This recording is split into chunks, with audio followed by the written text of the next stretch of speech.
Pero marami na pictures, no? Mga nagsisimisi na pagkano sa mga babae ng Pilipino.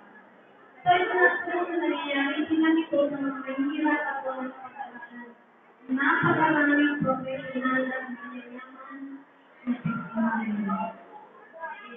Next is, sinabi ko yes na justification ay malalaki na unless disciplining my mind, it is not from discipline.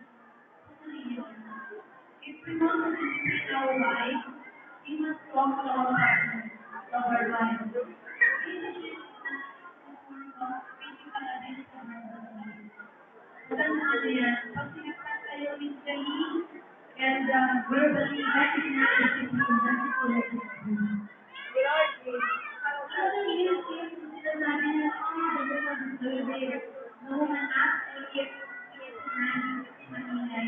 That's not true. Alam niyo ba na mas maraming biktima ng tahimik ang babae? Kaya ang babae ng biktima. Yes.